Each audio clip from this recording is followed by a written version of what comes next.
సోమవారం నుంచి అసెంబ్లీలో ట్రయాంగిల్ వార్ షురూ కాబోతోందా? జగదీష్ రెడ్డి ఎపిసోడ్ తో నిన్నటిదాకా కాంగ్రెస్ వర్సెస్ బీఆర్ఎస్ గా నడిచిన సభను బీజేపీ తన వైపు టర్న్ చేసుకోబోతోందా? బడ్జెట్ సెషన్స్ జరుగుతున్న తీరుపై కమలం పార్టీ ఎమ్మెల్యేలతో చర్చించిన కిషన్ రెడ్డి నేతలకు ఎలాంటి దిశానిర్దేశం చేశారు? కిషన్ రెడ్డి నేతలకు ఇచ్చిన క్లియర్ కట్ పిక్చర్ ఏంటి?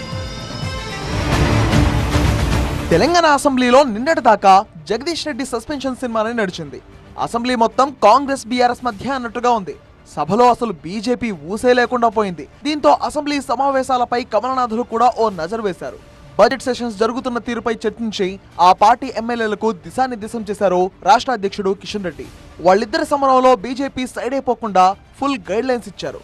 అసెంబ్లీ సమావేశాల్లో ఏడాదిన్నర ప్రభుత్వ వైఫల్యాలను ఎండగట్టాలని బీజేపీ ఎమ్మెల్యేలకు సూచించారు కిషన్ రెడ్డి.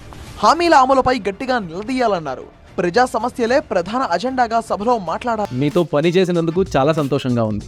మీరే బెస్ట్ బాస్. ఇప్పటి వరకు మేనేజర్ గా ఉన్నాను, ఇప్పుడు బాస్ అవుతాను. ఎలా? బాస్ వాలా బాస్ వాలా బీ ద బాస్ అన్నారు. సభలో మాట్లాడేటప్పుడు భాష విషయంలో చాలా జాగ్రత్తగా ఉండాలని హెచ్చరించారు. విమర్శించారు కదా అని ఫ్రస్ట్రేషన్ తో ఊగిపోయి ఏది పడితే అది మాట్లాడొద్దని వార్నింగ్ ఇచ్చారు కిషన్ రెడ్డి. అంతేకాదు మాట్లాడాలనుకునే అంశాన్ని ముందుగానే నిర్ణయించుకోవాలని సూచించారు.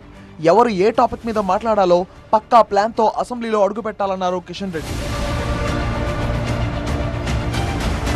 ఆ రెండు పార్టీలు ఏ అంశంపై కొట్టుకున్నా సరే ప్రజా సమస్యలపై సమగ్ర చర్చకు పట్టుబట్టాల్సిందిగా బీజేపీ నేతలకు కిషన్ రెడ్డి సూచించారు. అలాగే తెలంగాణకు కేంద్రం ఇస్తున్న నిధులు, అభివృద్ధికి సహకరిస్తున్న విధానాన్ని అసెంబ్లీలో వినిపించాల్సిన అవసరం ఉందని ఎమ్మెల్యేలకు తెలిపారు.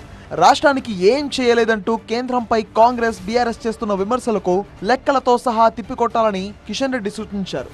మళ్లీ చెబుతున్నా గుర్తుపెట్టుకోండి, సభలో బీజేపీ పోరాటం కేవలం ప్రజా సమస్యలపైనే అంటూ రిపీటెడ్ డైలాగ్ వినిపిస్తున్న నేతలకు క్లియర్ కట్ గా డైరెక్షన్ ఇచ్చారు కిషన్ రెడ్డి.